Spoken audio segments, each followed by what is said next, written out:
అవినీతికి పాల్పడుతున్నారు, ఇంటి దగ్గరికి రమ్మంటున్నారు. కానీ ఆయన తరపున కలెక్ట్ చేస్తుంది అధికారి.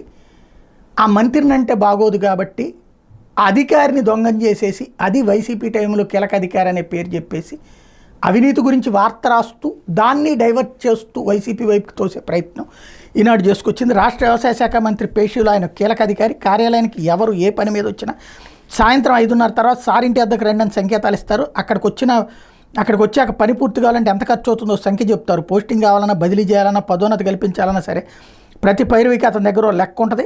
అది నిబంధనలకు అనుగుణంగా ఉన్న, అతీతంగా ఉన్న ఆ లెక్కకి సరిపోతే చాలు. మరి దాని వంక చూసే పని లేదు. సస్పెండ్ అయినటువంటి వాళ్ళైనా, కేసులో ఉన్న వాళ్ళైనా అడిగినంత సమర్పించుకుంటే ఫైల్ కదులుతుంది. లేదంటే మంత్రి సంతకమైన వారాలు, నెలల తరబడి అయిపోతుంది. వచ్చింది ఎవరు, పని ఏంటి అనేది కాదు, సాయంత్రానికి కలెక్షన్ ఎంత వచ్చింది అనేది అక్కడ ముఖ్యం. భయము బెదురు లేకుండా అవినీతి సేద్యం చేస్తున్న అధికారి తీరు చూసి వ్యవసాయ అనుబంధ శాఖల అధికారులు తెల్లబోతున్నారు. ఆయన రోజువారీ వసూళ్లు 20 లక్షలకు పైనేనని, ఇంతటి దోపిడీ దేనితోనూ పోల్చి చూడలేమని వాపోతున్నారు. ఈ అధికారి వైకాపా హయాంలోనూ మంత్రి వద్ద పనిచేశారు. అప్పట్లోనే పెద్ద ఎత్తున అవినీతి ఆరోపణలు వచ్చినాయి అన్నటువంటి విషయాన్ని హైలైట్ చేస్తూ అందులో కీలకమైనటువంటి అంశాలని ప్రస్తావించుకుంటూ వచ్చింది. ఏదైతే ఈ అధికారికి సంబంధించినటువంటి వ్యవహారంలో ఏరికోరి మరి ప్రత్యేకంగా అధికారిని పేషీలో నియమించుకోవడం గమనార్హం. ఆయన పేరు చెప్తే వ్యవసాయ అనుబంధ శాఖల ఉన్నతాధికారులే కదా, కింది స్థాయి ఉద్యోగులు, ఉద్యోగ సంఘాల నేతలు, వివిధ పనుల మీద వచ్చే కంపెనీల ప్రతినిధులు కూడా వణికిపోతున్నారు. వ్యవసాయ శాఖలో ఒప్పంద ప్రాతిపదికన పనిచేసే వాళ్ళని కూడా వదలకుండా పిండేస్తున్నారు ఈ అధికారి. జీతాల విడుదలకు సంబంధించిన ఫైల్ కదల్చడానికి చిరుద్యోగులు తమ కష్టార్జితాన్ని సమర్పించుకోవాల్సి వస్తుంది. 3 నెలల కింద పశుసంవర్ధక శాఖలో పదోన్నతులు కల్పించగా ఇందులో భారీగా వసూలు చేశారు. సహకార శాఖలోనూ పదోన్నతులు ముడుపులు ముట్టాయి. ఆయిల్ ఫామ్ శాఖకు సంబంధించి కంపెనీలకు మండలాల కేటాయింపులను చేతివాట ప్రదర్శించారు. మత్స్యశాఖ పరిధిలోని జలాశయాల్లో చేప పిల్లలు వదిలేందుకు టెండర్లు పిలిచి పనులు అప్పగించాలని అధికారులు నిర్ణయించారు. అయినా దాన్ని పక్కన పెట్టి కొటేషన్ పద్ధతులు అప్పగించారు.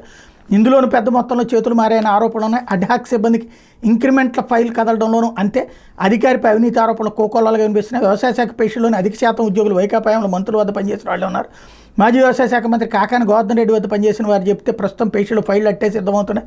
రోజుల తరబడి తిరిగినా దొరకని మంత్రి అపాయింట్మెంట్ వీళ్ళు చెప్తే దొరుకుతుంది. వైకాపాయంలో మాజీ మంత్రి జోగి రమేష్ దగ్గర పనిచేసిన వ్యక్తి ఇప్పుడు వ్యవసాయ మంత్రి కార్యాలయం చక్రం తిప్పుతున్నారు. గత ప్రభుత్వంలో బదిలీలు, పదోన్నతులు ఆయన పెద్ద ఎత్తున వసూలుకు పాల్పడ్డారన్న ఆరోపణలు ఉన్నాయి. వైకాపా ప్రభుత్వంలో మంత్రుల వద్ద పనిచేసిన మరో 3 కూడా ప్రస్తుతం వ్యవసాయ శాఖ పేషీలను తెస్టేశారు. రాష్ట్రంలో మంత్రి పేరు ఒక్కటే మారింది. పేషీ చూస్తే వైకాపా ప్రభుత్వం అధికారంలో ఉన్నట్టుంది. కార్యాలయానికి ఏ పని మీద వెళ్ళినా జేబులు ఖాళీలు కావడం తప్పనిసరి అయిపోతుందని సిబ్బంది సందర్శకులు వాపోతున్నారు. ఇంతకంటే నీచమైనటువంటి జర్నలిజం మరొకటి ఉండదు అనుకుంటా. మంత్రి పేషీలో వాడందరూ ప్రభుత్వ ఉద్యోగులు. ప్రభుత్వ ఉద్యోగి ఎదవరకు ఆ గవర్నమెంట్లో ఉన్నా, ఈ గవర్నమెంట్లో ఉన్నా ఎక్స్పీరియన్స్ ఉన్న వాళ్ళని పెట్టుకుంటారు. తింటుంది మంత్రి అయితే వైసీపీ వాళ్ళ టైంలో తిన్నారు, ఇప్పుడు వైసీపీనే నడిపిస్తోందని వెర్రి వార్తలు ఎందుకు? రాసేదద్దు దమ్ముంటే అచ్చెన్నాయుడు గారి దగ్గరికి వెళ్తాను. ఈ డబ్బులన్నీ ఇంత కరప్షన్ జరుగుతోంది, ప్రతి దానికి చివరికి అవుట్సోర్సింగ్ ఉద్యోగులను కూడా దోచుకు తింటున్నారు అని డైరెక్ట్గా రాయలేక వార్త రాసి అది మళ్ళీ వైసీపీ మీదకి తోసేసేసేటువంటి దౌర్భాగ్యం. జర్నలిజం చేస్తున్నారు, కానీ ఆ జర్నలిజాన్ని వేరే కోణంలోకి తీసుకువెళ్ళేటటువంటి నీచత్వాన్ని ప్రదర్శిస్తున్నారు.